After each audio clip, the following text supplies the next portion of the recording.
வணக்கம்.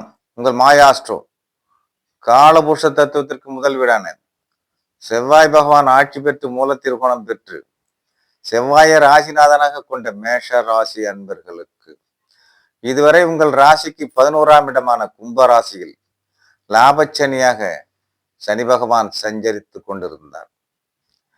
நிகழும் விசுவாவசு வருஷம் மாசி மாசம் 22ஆம் தேதி வெள்ளிக்கிழமை காலை 8:24, அதாவது ஆங்கிலம் பார்த்தீங்கன்னா 6/3/2026 அன்று உங்கள் ராசிக்கு 12ஆம் வீடான குரு பகவானுக்கு சொந்தமான மீன ராசியில் 12ஆம் இட சனியாக விரய சனியாக 7.5 நாட்டு சனி ஆரம்ப சனியாக சனி பகவான் சஞ்சரிக்கக்கூடிய காலம்.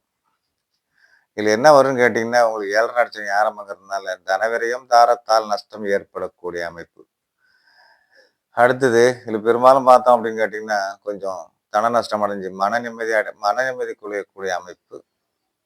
தூக்கமின்மை, பெரும்பாலும் தூக்கமின்மை ஏற்படுவதற்கான வாய்ப்பு பெரும்பாலும் உண்டு. அடுத்து 6/3/2026 6/4/2026 வரை சனி பகவான் பூரட்டாதி நட்சத்திரத்தில் குருவனுடைய சாரத்தில் உங்கள் ராசிக்கு 9க்கும் 12க்கும் உடைய சாரத்தில் சனி பகவான் சஞ்சரிக்கக்கூடிய காலம். ஆக மொத்தம் என்னன்னு கேட்டீங்கன்னா, இது கொஞ்சம் 9ஆம் இடத்து அதிபதி சாரங்கிறதுனால கொஞ்சம் பாக்கியம் கிடைப்பதற்கான வாய்ப்பு உண்டு. அடுத்தது பார்க்குறோம் அப்படின்னு கேட்டீங்கன்னா, 6/4/2026 15/4/2027 வரை உத்தட்டராதி நட்சத்திரம், அதாவது சனி பகவானுடைய சுயசாரத்தில் உங்கள் ராசிக்கு 10 மற்றும் 11ஆம் அதிபதி சாரத்தில் சனி பகவான் சஞ்சரிக்கக்கூடிய காலம். இவ்வாறு உத்தமமான பலன்தான். தொழில் மூலம் லாபம் பெறக்கூடிய அமைப்பு உண்டு. அடுத்தது 15/4/2027 இருந்து 24/4/2028 வரை ரேவதி நட்சத்திரத்தில் புதன் பகவான் சாரத்தில் சனி பகவான். என்னன்னு கேட்டீங்கன்னா, மேஷ ராசிக்கு அப்படின்னு கேட்டீங்கன்னா, அவங்க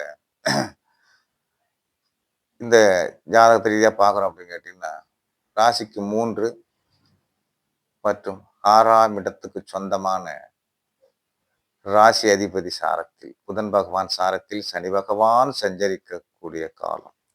இது ஓரளவுக்கு சிறப்பு தருவதற்கான வாய்ப்பு குறைவு. எடுத்த முயற்சியில என்னன்னு கேட்டீங்கன்னா, கொஞ்சம் தாமதம் ஏற்படும். அடுத்தது உடல் நலத்தில் ஏதாவது பாதிப்பு ஏற்பட்டு அதன் மூலம் விரயம் ஏற்படுவதற்கான வாய்ப்பு உண்டு. அடுத்தது சனி பகவானுக்கு பார்வை உண்டுங்க 3, 7, 10. இப்போ 3ஆம் பார்வையாக உங்கள் ராசிக்கு 2ஆம் இடமான ரிஷிப ராசியை சனி பகவான் பார்வை செய்வது குடும்பத்துல சண்டை சச்சரவு வரும், உடல் ஆரோக்கியம் குறையும் குடும்ப நபர்களுக்கு. அடுத்தது எவ்வளவு கடுமையா உழைச்சாலும் உழைப்புக்கேற்ற வருமானம் தான் வரும், அப்படிதான் அமைப்பு. அதாவது வரவுக்கு மீறிய செலவு என்பதை சொல்லக்கூடிய அமைப்பு. அடுத்து 7ஆம் பார்வையாக உங்கள் ராசிக்கு 6ஆம் இடமான கன்னி ராசியை பார்வை செய்வது சிறப்பில்லை. நோய் தொல்லை உண்டாகும், கடனால் மன சஞ்சலம் உண்டாக வாய்ப்பு உண்டு, சிறு சிறு விபத்துக்கள் ஏற்பட வாய்ப்பு உண்டு. அடுத்தது 10ஆம் பார்வையாக உங்கள் ராசிக்கு 9ஆம் இடமான தனுசு ராசியை பார்ப்பது பாக்கியஸ்தானத்தை பார்ப்பது தந்தையாருக்கு உடல் நல பாதிப்பு, பாக்கியெல்லாம் பெரும்பாலும் இருக்காது. அடுத்தது தந்தையார்ல தொழில் ஏதாவது சின்ன சின்ன பாதிப்பு வருவதற்கான வாய்ப்பு உண்டு.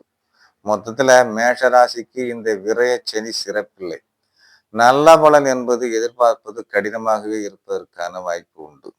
எனவே மேஷ ராசியினருக்கு 7.5 நாட்டு சனி ஆரம்ப சனி கெடுபலன் குறைய குச்சனூர் சனி பகவானை சென்று வழிபட்டு இந்த 7.5 நாட்டு சனி கெடுபலிலிருந்து குறைத்து கொள்ள வேண்டுமாய் கேட்டுக்கொண்டு மற்றொரு வீடியோவில் சந்திப்போம்.